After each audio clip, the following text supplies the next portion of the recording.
CGTN, China Global Television Network. I have therefore come to the decision to resign as President of the Republic with immediate effect. Even though I disagree with the decision of the leadership of my organization, I have always been a disciplined member of the ANC. After more than a week of uncertainty, South Africa has a new president. After the ruling party recalled Jacob Zuma on Tuesday, he officially resigned from the presidency late Wednesday night, and Matamela Cyril Ramaphosa was officially sworn in as the president of the republic less than 24 hours later. Zuma had been in a vulnerable position since the end of his final term as head of the ruling ANC since December last year, when Ramaphosa was chosen to replace him. But the new president also has his work cut out for him in terms of uniting the party and rebooting the country's economy. So what dynamics led to Zuma's resignation? And what challenges lie ahead for Cyril Ramaphosa as power shifts in South Africa? I'm Beatrice Marshall. Welcome to Talk Africa.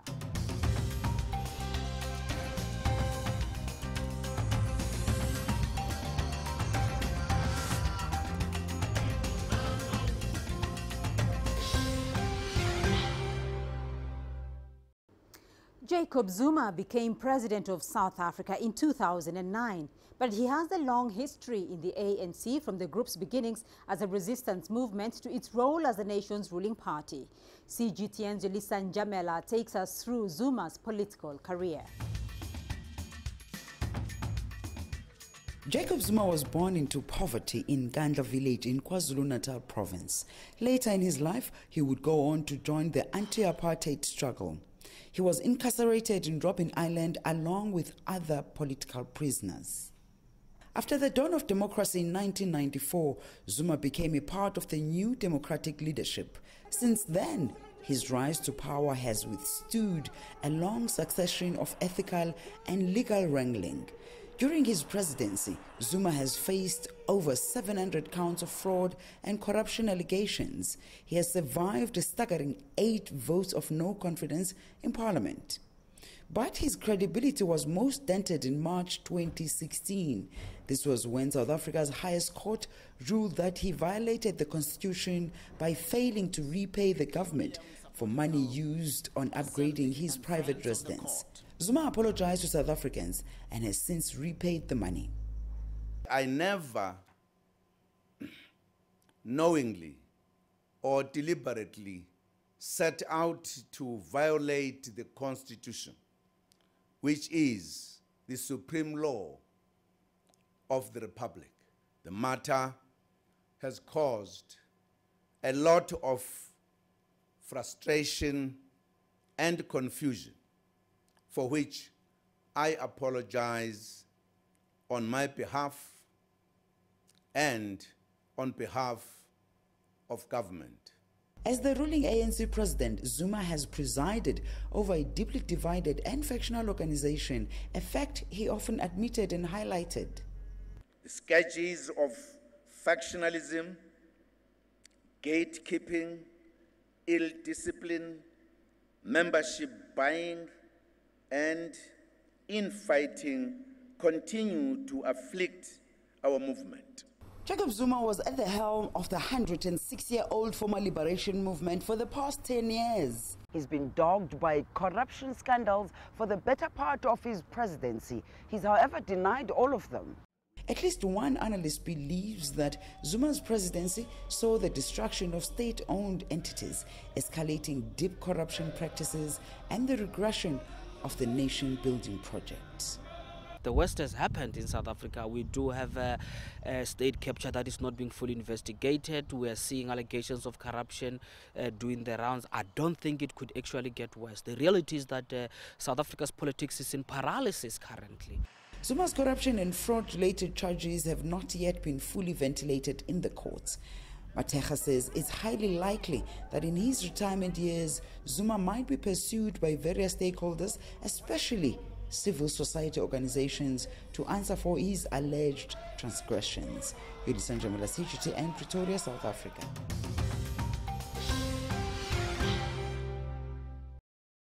And now to offer more insights into the resignation of Jacob Zuma and the shift of power in South Africa, I have expert guest standing by. In Johannesburg, Gabriella McKay. She's a political and government analyst from the South African Institute of Race Relations. And in London, Dr. Alex Vines, head of the Africa program at Chatham House. Thank you both for joining in the conversation. Gabriella, let me start off with you because you're in South Africa and it's been quite a week for South Africans there. Jacob Zuma leaving office after 9 years. Let's go back a little bit though. What were the dynamics exactly that led to his exit? So what has happened with the president leaving, I think ultimately getting to the point where he had to resign was because he felt extreme pressure, knowing that there would be a motion of no confidence in him if he didn't then take the decision to resign. So, and his sort of 9 years in office have been marred by allegations of corruption, mismanagement, and just not being overall very good for the country. Right. Alex Vines, was this the right decision? Yes, I mean, you know, the reputation of President Zuma had significantly degraded over 9 years. So the reputation of him had, and his track record had spread to the African National Congress. Many people that I speak to in South Africa saw the ANC increasingly as synonymous with corruption and state looting. And that wasn't sustainable, especially as South Africa prepares to go to elections next year. And so the pressure really grew on President Jacob Zuma, former President Jacob Zuma now, to resign, which is what he has had to do. Well, Alex, of course, if you look at this politically, the ANC was very much aware of, you know, what was going on, the allegations of corruption, the issue of state capture, the economic, you know, downturn for South Africa. But still, it did seem that it was quite difficult for the African National Congress to let President Zuma go. Well, indeed it was, and that shows how deep the problems are within South Africa and how deep and pervasive state capture had become. I mean, not only, with families like the Guptas, but much more broadly. And so the power struggle that has been taking place to remove Mr. Zuma has been rumbling for a while. But the local election figures and then the anticipation that the ANC could even lose its majority in the next election unless it did something, I think the sense of the need of survival of the African National Congress also was one of the key drivers which pinnacled this week with Mr. Zuma having finally accepted that it was game over and that he had to step down. Right. Gabriella, give us a deeper sense, another sense, though, of those deep problems that Alex Vines is talking about. Why the ANC, in the end, really wanted President Zuma to go? I think the possibility of going forward with the Zuma-backed candidate into the 2019 elections was going to prove untenable, simply because Jacob Zuma has actually done tangible damage to the ANC support base. They went from having the highest ever election result with almost 70% of the vote in 2009 to that number substantially decreasing in subsequent elections. And even in local government elections, the ANC has then seen support wane, with it losing the metro cities in South Africa to opposition parties such as the DA. So that that sort of aligned with the fact that the South African economy has been quite weak over the last few years. Increasing unemployment has meant that the ANC would not do well in an election with a Zuma-backed candidate or faction leading that particular party, especially as many South Africans have viewed his corruption as being as one of the main sources of South Africa's economic and sort of political problems. So, Gabriella, the ANC is now perceived to perhaps having lost some ground over the last 9 years or so, though. But and it does seem that party dynamics may have come to a head over this particular situation. So, what next now, though? What next for the ANC here? Can Cyril Ramaphosa, for instance, rally the troops back? So far, there seems to be a lot of confidence in the new ANC president. If we look at what the markets have done on the basis of his elections, there's been a vast increase in investment in South Africa just off the base of him coming into power.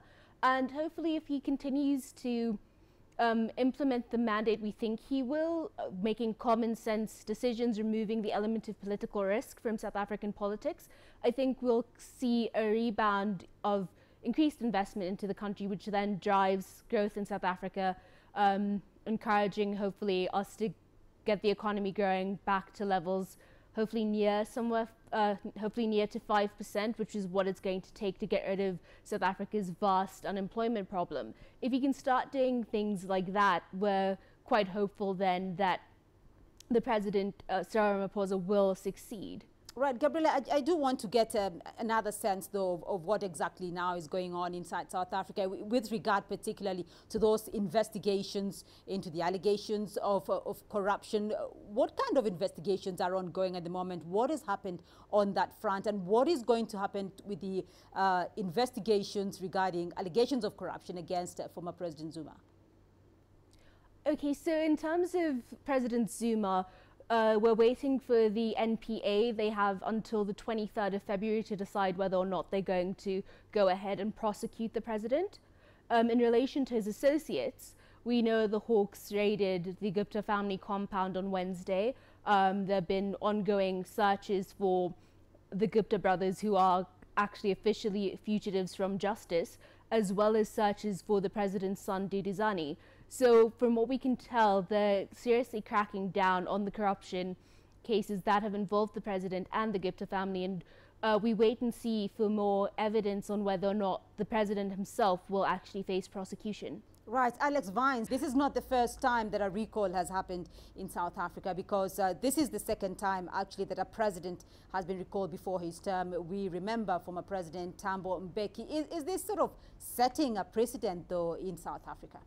I'm not sure. If you listen to the President Cyril Ramaphosa's inaugural speech, he was very clear that he was taking on the job with humility, that it was about strengthening institutions, that he would learn from mistakes.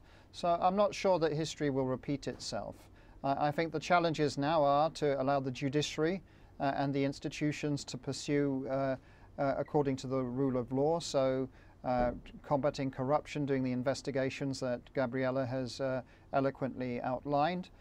And a Ramaphosa administration is going to have to look at how to bring in quality technocratic people into cabinet, particularly in ministries like finance, mines, public enterprise and energy, which really are important in terms of bringing the economy out of this anemic stage that it's been in for the last 9 years, to get that 4, 5, even 6% growth rates that South Africa desperately needs. The future of the ANC really depends on creating jobs. That's the problem. There's such high youth unemployment in South Africa, and I think it was that unemployment in particular and the anemic nature of the South African economy that really stacked up against Jacob Zuma. And so turning around the economy is going to have to be priority number one for a Ramaphosa administration. Right, Alex Vines and Gabriela McKay, we will be looking at what lies ahead for South Africa under the new presidency. For now, we are going to take a short break, but when we return, we'll have more insights into the shifting power in South Africa and the challenges ahead for new President Cyril Ramaphosa. Stay with us.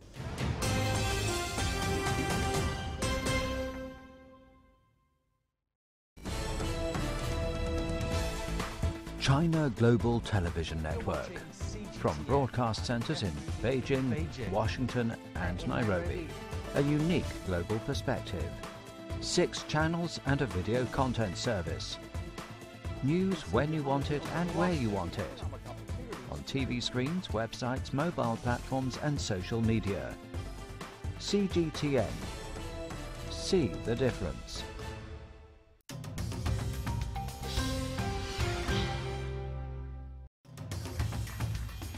Fellow South Africans, I believe that our country has entered a period of change. While change can produce uncertainty, while change can also produce anxiety, it also offers us a great opportunity for renewal, for revitalization, and also for progress. Together, we are going to make history in our country.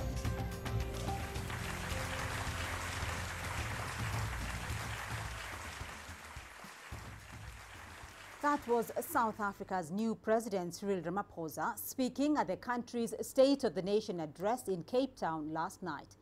Welcome back to Talk Africa. Now, the president faces a steep challenge to unify the ruling party and revive the country's flagging economy. Ramaphosa won a contest in December of 2017 that exposed glaring divisions in the ruling African National Congress.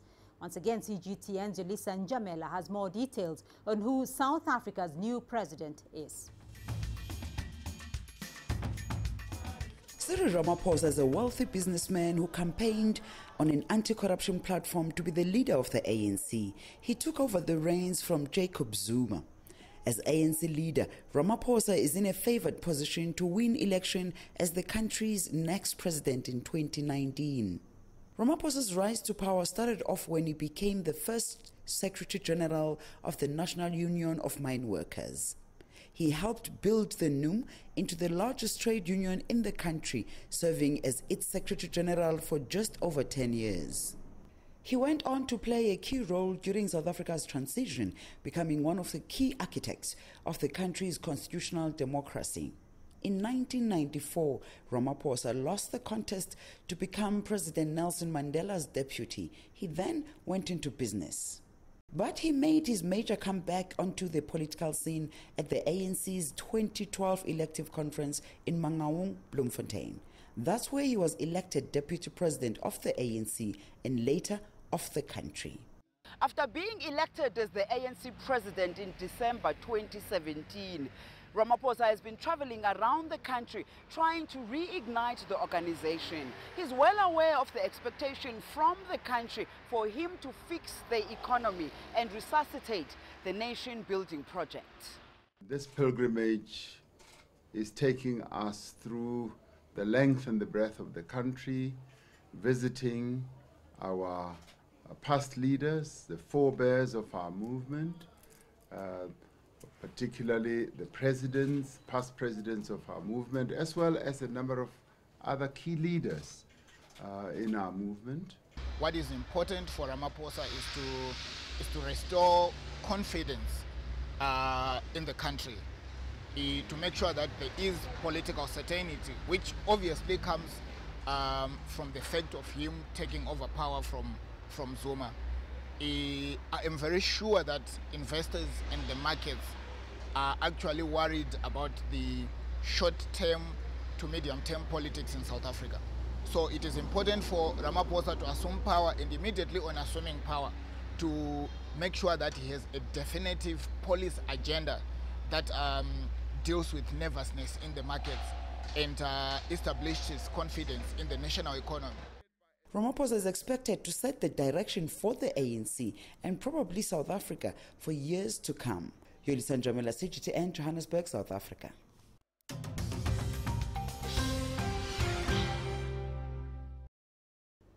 And we continue our discussion now, and I still have expert guests standing by. In Johannesburg, Gabriella McKay, she's a political and government analyst from the South African Institute of Race Relations. And in London, Dr. Alex Vines, head of the Africa program at Chatham House. Welcome back to Talk Africa. Alex Vines, you did mention earlier on about the challenges that South Africa will have to be grappling on with now. And looking at Cyril Ramaphosa, though, he has played the long game since 1994, a former trade unionist. He's a businessman. Is he the right man for the job at this point? I think, given that he went into business, so he understands the commercial sector, so he'd left politics for a while and went into the commercial sector, built up big businesses. I think he has the mixture of the political experience with the commercial experience, which South Africa really needs. South Africa has been underperforming over the last 9 years. So although it calls itself a BRICS country, it's nothing like the scale or the size of any of the other BRICS countries. And it has underperformed spectacularly. So there will need to be real forensic focus now on how to reboot the economy, create inclusive growth, create jobs, and also improve systems that need to be improved, particularly reform of the state-owned enterprises that are spectacularly underperforming, and also improve systems that have become very corrupted by state capture.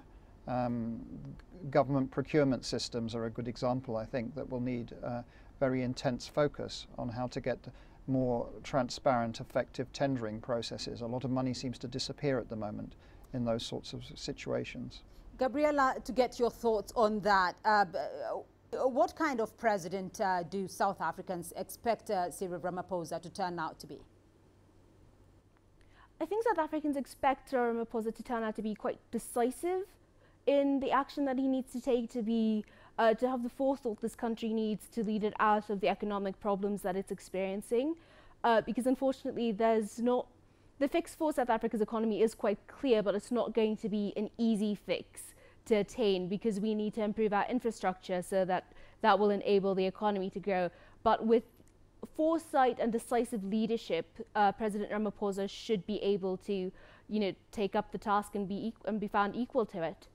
Gabriela, of course, there's going to be an election in the coming year or so. So what exactly will be Ramaphosa's biggest challenges, do you think? The challenges he's going to face are going to be the ongoing calls from opposition parties. They still have problems with the president. Almost they argue that he and the ANC were complicit in allowing Jacob Zuma to loot state coffers. So he's going to face those ongoing, calls of having allowed Jacob Zuma to get away with what he had gotten away with. So he'll face that from opposition parties, and then he's going to, face tough times from the unions and sort of other far-right groups who might want the president to make certain promises that won't necessarily be investor-friendly, such as going forth with land expropriation without compensation. So he's got a tough balancing act to follow. But if he makes the sound, investor-friendly decisions, that should help improve the South African, economy, and from that should lead to a happy electorate, and they would then be more than happy to vote for him. Alex Vines, you did mention earlier on, though, that South Africa's economy has taken a beating over the last couple of years, though. So can this be rectified, and what needs to be done? And in your view as well, do you see that this will be the biggest challenge that Cyril Ramaphosa has to contend with? Oh, absolutely. The economy is absolutely central, and how to create jobs. So there are jobs being created, but they're not the sorts of jobs on the scale that's needed with the level of unemployment, especially youth unemployment and underemployment. So Ramaphosa is going to have to focus on how to scale up education to provide a more competitive South African economy, how to diversify away from over-reliance on the export of raw materials, commodities. The South African economy still is very cyclical in that way. But I do think he has some of that experience. I mean, it's not going to be there's not going to be easy fixes in the short term. It's going to be a mid to long-term project. But there is tremendous goodwill.